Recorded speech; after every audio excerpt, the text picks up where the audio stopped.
नमस्कार विद्यार्थी मित्रांनो, माझं नाव सुहास भिसे. स्वागत आहे तुमचं सर्वांचं प्रदा करंट अफेअर्स मराठी या आपल्या मायबोली भाषेतील एज्युकेशनल यूट्यूब चॅनलमध्ये. विद्यार्थी मित्रांनो, सर्वप्रथम आपण जर नवीन असाल, चॅनलला सबस्क्राइब नसेल केलं तर चॅनलला या ठिकाणी सबस्क्राइब करायला बिलकुल विसरू नका. या ठिकाणी बिलकुल टाइमपास नका करू, वही आणि पेन घेऊन बसा. आजचा जो काही आपण महत्त्वाचा मुद्दा घेतला त्या मुद्द्याचं नाव लगेच लिहून घ्या. केंद्रीय अर्थसंकल्प 2023-24 याच्यावरील महत्त्वाचे प्रश्न. कालच्या व्हिडिओमध्ये आपण काय पाहिलं? थेरॉटिकल माहिती घेतलेली आहे. आजच्या व्हिडिओमध्ये आपण काय पाहणार आहोत? एमसीक्यू टाइप क्वेश्चन पाहणार आहोत. त्याच्यामुळे 2023 मध्ये तुम्ही कुठल्याही एक्झामची तयारी करा, हा टॉपिक अत्यंत महत्त्वाचा आहे. क्लिअर? चला तर मग आपण आजच्या व्हिडिओला सुरुवात करूया. पाहूया आता प्रश्न क्रमांक पहिला. घराच्या मागे थोडंसं कन्स्ट्रक्शनचं काम चालू आहे, त्याच्यामुळे तुम्हाला थोडासा बॅकग्राऊंडमध्ये नॉईज येऊ शकेल. ठीक आहे. प्रश्न क्रमांक पहिला काय म्हणतो? संसदमध्ये दरवर्षीचा केंद्रीय अर्थसंकल्प कोणाच्या द्वारे मांडण्यात येत असतो? तर प्रश्न क्रमांक पहिल्याचं योग्य उत्तर आहे पर्याय क्रमांक डी, अर्थमंत्री. म्हणजेच या ठिकाणी काय म्हणता येईल? फायनान्स मिनिस्टर यांच्याद्वारे या ठिकाणी दरवर्षी संसदेमध्ये अर्थसंकल्प म्हणजेच काय म्हणता येईल? युनियन बजेट या ठिकाणी मांडण्यात येत असते. तर पर्याय क्रमांक डी, अर्थमंत्री हे या प्रश्नाचं योग्य उत्तर असणार आहे. व्यवस्थितपणे मन लावून व्हिडिओ शेवटपर्यंत पहा. एक एक प्रश्न महत्त्वाचा आहे आणि याच व्हिडिओमधील तुम्हाला येणाऱ्या एक्झाममध्ये प्रश्न बघावयास भेटणार आहेत. पुढचा प्रश्न, प्रश्न क्रमांक दुसरा पाहूया. 2023-24 चा केंद्रीय अर्थसंकल्प कोणाच्या द्वारे संसदमध्ये मांडण्यात आलेला आहे?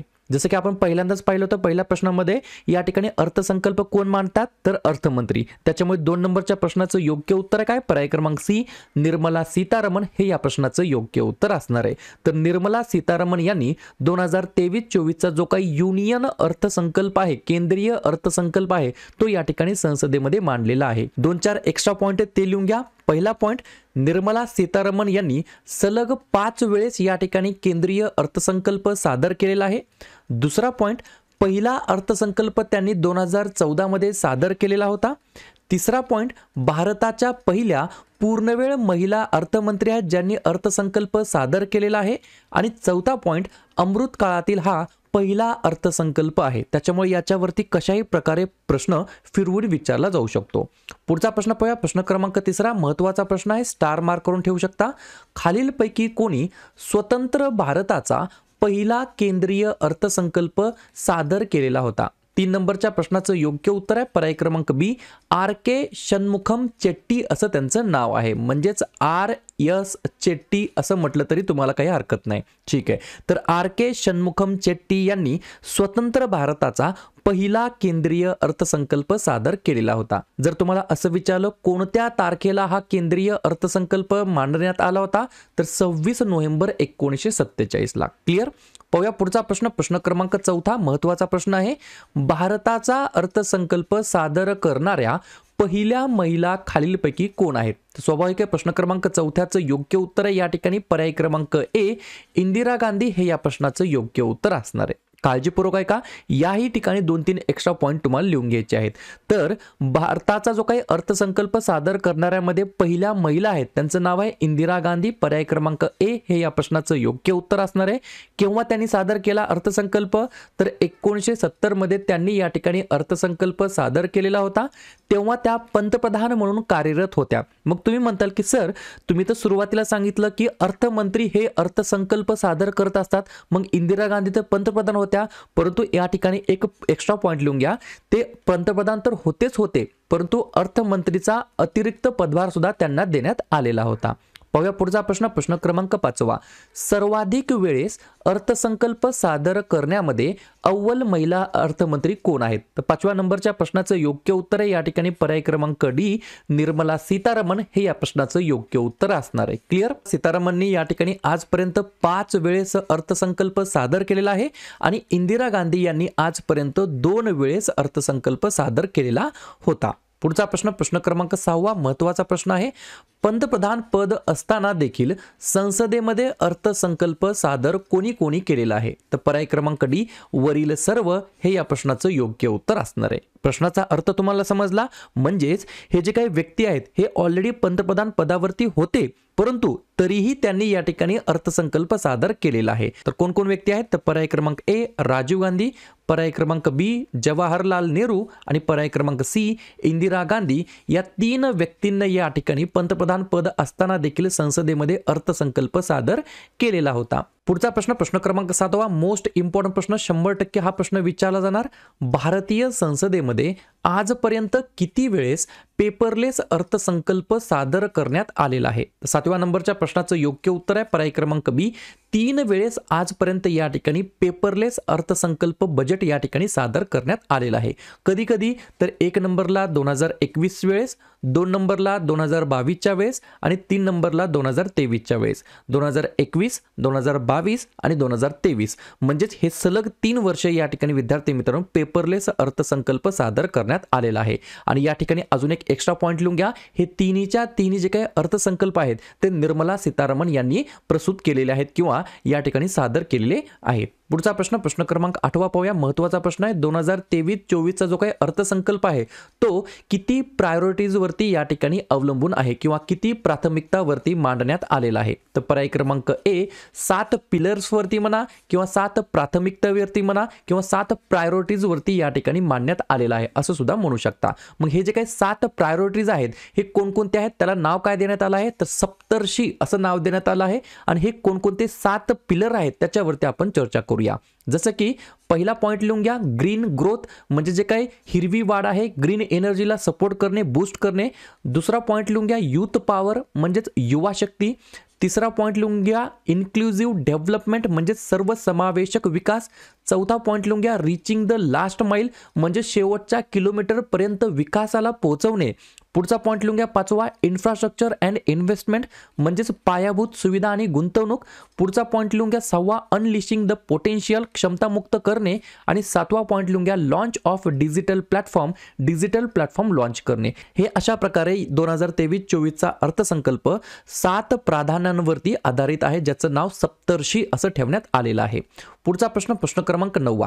व्हिडिओच्या शेवटी मी तुम्हाला एक प्रश्न सुद्धा विचारणार आहे, त्याचं उत्तर तुम्हाला कमेंट बॉक्समध्ये द्यायचं आहे. पुढचा प्रश्न क्रमांक 9वा. भारताच्या इतिहासामध्ये कोणाच्या द्वारे सर्वात जास्त वेळेस अर्थसंकल्प सादर करण्यात आलेला आहे? तर पर्याय क्रमांक डी, मोरारजी देसाई असं त्यांचं नाव आहे. काय नाव आहे? मोरारजी देसाई असं त्यांचं नाव आहे. मोरारजी देसाई यांनी आजपर्यंत 10 वेळेस अर्थसंकल्प सादर केलेला आहे. त्यानंतर पर्याय क्रमांक सी, पी चिदंबरम यांनी या ठिकाणी आजपर्यंत 9 वेळेस अर्थसंकल्प सादर केलेला आहे. त्यानंतर पर्याय क्रमांक बी, प्रणव मुखर्जी यांनी आजपर्यंत 8 वेळेस अर्थसंकल्प सादर केलेला आहे. आणि पर्याय क्रमांक ए, निर्मला सीतारामन यांनी आजपर्यंत 5 वेळेस अर्थसंकल्प सादर केलेला आहे. पुढचा प्रश्न पाहूया, प्रश्न क्रमांक 10वा.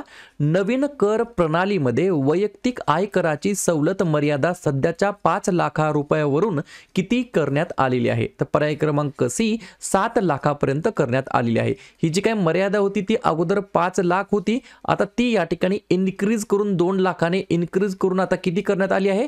तर 7 लाख करण्यात आली आहे. 100% हा प्रश्न विचारला जाणार.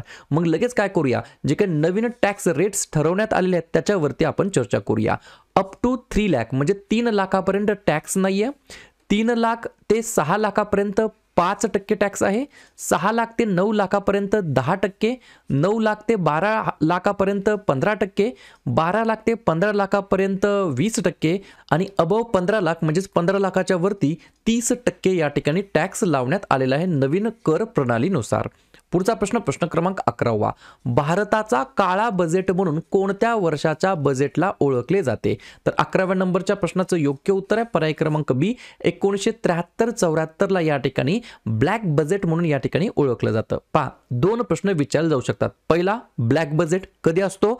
1973-74चा जो काही बजेट होता त्याला ब्लॅक बजेट म्हणून ओळखलं जातं. आणि अजून एक आहे ड्रीम बजेट म्हणजेच स्वप्न बजेट, त्याला ओळखलं जातं 1997-98च्या बजेटला. ठीक आहे. आता हा जो काही भारताचा काळा बजेट म्हणून 1973-74 ला ओळखलं जातं त्याच्याबद्दल 3-4 पॉईंट लिहून घ्या. पहिला पॉईंट, इंदिरा गांधी सरकारमध्ये यशवंतराव चव्हाण यांनी सादर केलेला हा अर्थसंकल्प आहे.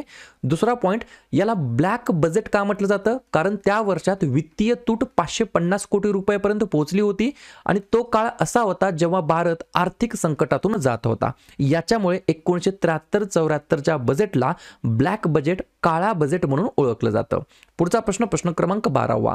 संविधान म्हणजे बजेट या शब्दाचा जागी कोणत्या शब्दाचा प्रयोग करण्यात आलेला आहे? तर पर्याय क्रमांक सी, ए आणि बी हे या प्रश्नाचं योग्य उत्तर असणार आहे। या ठिकाणी कॉन्स्टिट्यूशनमध्ये बजेट हा जो काही शब्द आहे त्याच्या जागी वार्षिक आर्थिक विवरण किंवा ॲन्युअल फायनान्शियल स्टेटमेंट या दोन नावांनी या ठिकाणी त्या शब्दाचा प्रयोग करण्यात आलेला आहे बजेटच्या जागी। कोणाला किती निधी देण्यात आलाय त्याच्यावरती आपण चर्चा करूया। हा जो काही सर्व निधी आहे तो लाख कोटींमध्ये असणार आहे।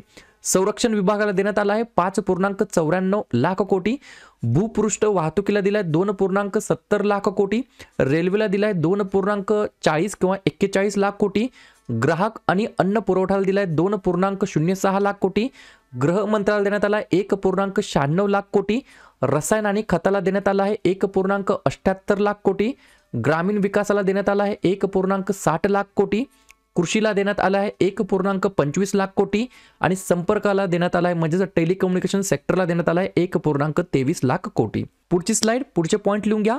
भारतीय रेल्वेसाठी केंद्र सरकारची 2.40 लाख रुपयांची तरतूद या ठिकाणी करण्यात आलेली आहे।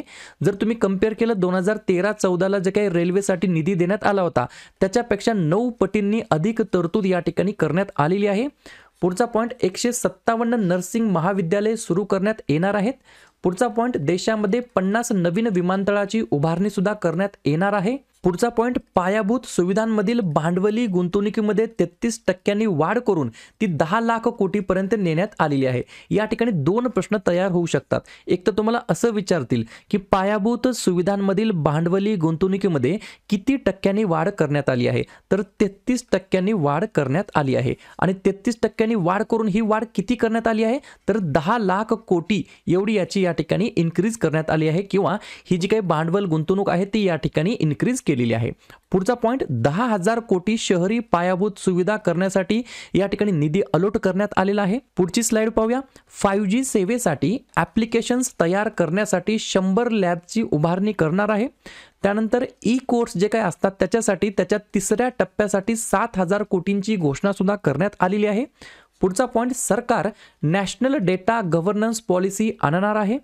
पुढचा पॉइंट महिला सन्मान सेव्हिंग सर्टिफिकेटची घोषणा सुद्धा या ठिकाणी करण्यात आली आहे। याच्यामध्ये महिला सन्मान सेव्हिंग सर्टिफिकेट उपलब्ध करून दिले जाणार आहे। 2 वर्षासाठी हे प्रमाणपत्र मार्च 2025 पर्यंत उपलब्ध करून देण्यात येणार आहे। पुढचा पॉइंट लिहून घ्या। महिला बचत योजनेत 2 लाख रुपयापर्यंतच्या गुंतवणुकीवरती सूट देण्यात आलेली आहे। म्हणजेच 2 वर्षासाठी महिला बचत योजना जाहीर करण्यात आली आहे आणि महिलांसाठी नवीन बचत योजनेची सुद्धा घोषणा केलेली आहे। पुढची स्लाइड पाहूया। पुढचा प्रश्न पाहूया किंवा टॉपिक पाहूया। तरुणांना कौशल्य निर्माण करण्यासाठी पंतप्रधान कौशल्य विकास योजना 4.0 सुरू केली जाणार आहे। त्याच्यानंतरचा पॉइंट 30 स्किल इंडिया इंटरनॅशनल केंद्रे विविध राज्यांमध्ये सुरू करण्यात येणार आहे। आणि आता शेवटचे काही 2 पॉइंट लिहून घ्या। जर तुम्हाला असं विचारलं या अर्थसंकल्प 2023-24 मध्ये कोणत्या गोष्टी महागल्या किंवा कोणत्या गोष्टी स्वस्त झाल्या याच्यावरती सुद्धा गेल्या वेळेस प्रश्न विचारला आहे। जसं की मग अर्थमंत्र्यांच्या घोषणेनुसार सिगारेट, परदेशातून येणाऱ्या चांदीच्या वस्तू या ठिकाणी एक्सपेन्सिव्ह होणार आहेत म्हणजेच महागणार आहेत। आणि पुढचा पॉइंट तर टीव्ही, काही मोबाईल फोन, कॅमेरा लेन्स, खेळणी, सायकल, ऑटोमोबाईल पार्ट्स आणि ऑटोमोबाईल्स स्वस्त होणार आहेत। मग त्यानंतर अशा प्रकारे पाहूया शेवटचा प्रश्न जो की 13व्या नंबरचा असणार जो की तुमच्यासाठी असणार आहे। नरेंद्र मोदी सरकारचे 2023-24 हे खालीलपैकी कितव्या क्रमांकाचा अर्थसंकल्प असणार आहे जो यावर्षी सादर करण्यात आला आहे संसदेमध्ये निर्मला सीतारामन यांच्या द्वारे? 7वा, 8वा, 11वा की 6वा? तर ज्या पण विद्यार्थ्यांनी या प्रश्नाचं योग्य उत्तर येत असेल त्या प्रश्नाचं उत्तर तुम्ही कमेंट बॉक्समध्ये बिंदासपणे टाईप करून सांगा। या प्रश्नाचं उत्तर चुकू द्या, बरोबर येऊ द्या, काहीच हरकत नाही, परंतु ट्राय करणं, प्रयत्न करणं हे सगळ्यात जास्त महत्त्वाचं आहे। तर अशा प्रकारे आजच्या व्हिडिओमध्ये आपण काय पाहिलं, जो काही केंद्रीय अर्थसंकल्प आहे 2023-24 याच्यावरील महत्त्वाचे प्रश्न पाहिलेले आहेत। व्हिडिओ आवडला असेल नक्की व्हिडिओ लाईक करा, जवळच्या मित्रमैत्रिणींना व्हॉट्सअप ग्रुप, टेलिग्राम ग्रुपमध्ये हा व्हिडिओ जरूर शेअर करा आणि उद्या संध्याकाळी 7:30 वाजता कोणत्या टॉपिकवरती व्हिडिओ घ्यायचा हे जाताना नक्की कमेंट करा। नवीन असताल चॅनलला सबस्क्राइब अजून पण नसेल केलं तर चॅनलला सबस्क्राइब करायला बिलकुल विसरू नका। व्हिडिओ पाहिल्याबद्दल सर्वांचे अगदी मनापासून आभार आणि धन्यवाद।